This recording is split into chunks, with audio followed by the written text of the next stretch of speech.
Hey everyone, this video is the second edition of my partnership with the AUDL to break down some upcoming games this season. This Saturday features the second matchup between the Austin Soul and Raleigh Flyers this season. Last time these two teams met, Austin jumped out to an early 6-2 lead, but Raleigh came storming back with incredible defensive pressure to take the win. I'm going to break down some key strategies that both teams used in their last matchup for you to look out for in this Saturday's game. Early on in the game, Austin took advantage of Raleigh coming out of rhythm and out of position in multiple situations. Right here, you can see that Gooch is set up as the primary dump here, but behind him are Alex Davis and Terrence Mitchell, who are two of Raleigh's primary downfield cutters and are rarely in the backfield receiving dumps from the sideline. And you can see it leads to a miscommunication on the very first point of the game. The Texas pro teams have historically been very successful with creating defensive pressure by playing person-to-person defense and baiting poor decisions. Early on, Raleigh had multiple poor throws and decisions that fed right into the Austin's game plan.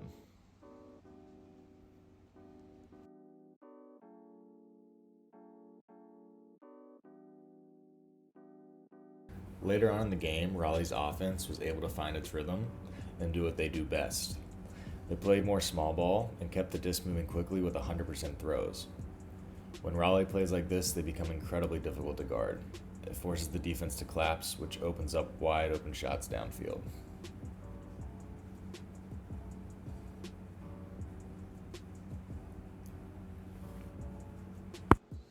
Incredible handler pressure has been a consistent theme for Raleigh all season, and that didn't change in this game. There were stretches with Raleigh's handler defense that were some of the most impressive I've ever seen.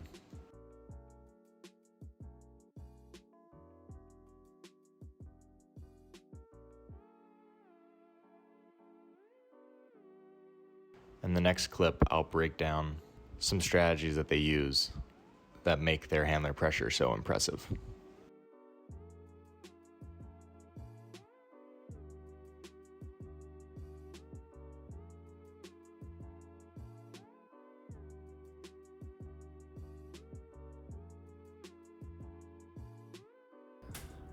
Oftentimes, Raleigh would sit a defender out in the lane to poach and encourage Austin to take the first throw here to the sideline. Once the disc got to the sideline, Raleigh would then play their patented flat side, tight, aggressive handler defense, which would take Austin out of their rhythm.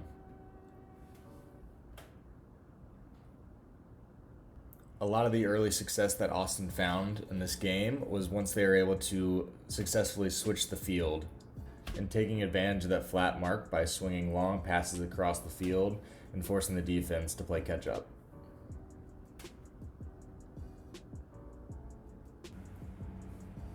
Here we'll take a look at a clip in which the Flyers consistently apply great handler pressure and force the Austin Soul throwers into making tough decisions and throws.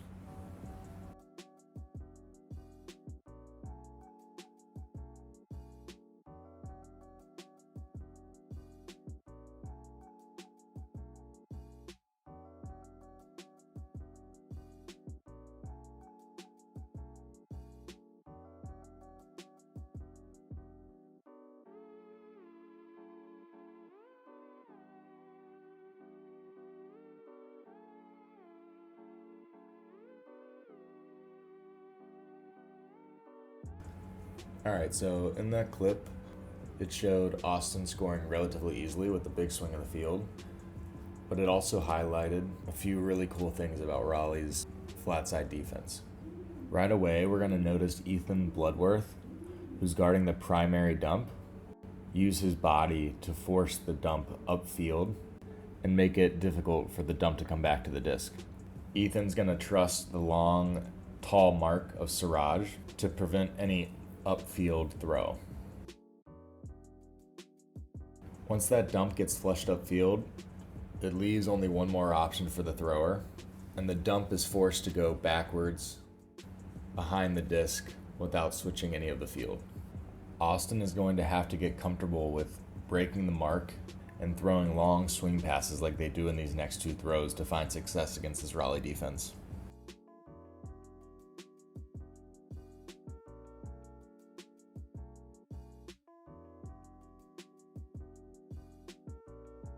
Once the disc swings though, Raleigh puts on yet another flat mark, and Ethan Bloodworth is once again guarding the primary dump.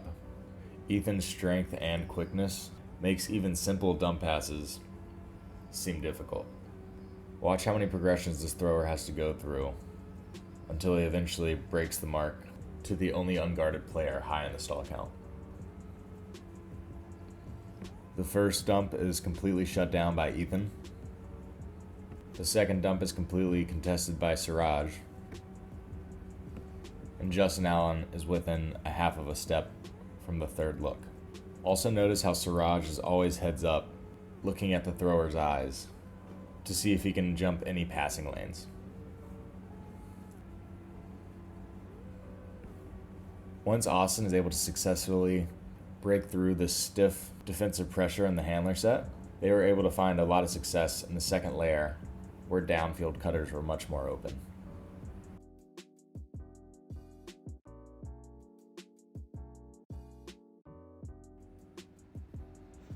In this upcoming game, look for Austin to look to move the disc much quicker and possibly show some dominator sets to get some momentum early in points.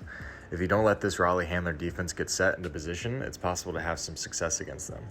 On the other side, look for Raleigh to come out a little more conservative and patient with their looks.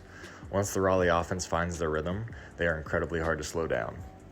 I'm really excited to watch these two teams match up again this weekend. Austin still has a shot at securing a 2 seed if they can play well in the second half of the season. North Carolina and Texas have a long-standing rivalry in the AUDL, and it always proves to create some good drama. You can watch every game on AUDL TV this season, and I'll link it in the description. Thanks for watching, and keep tuning in for more AUDL breakdowns.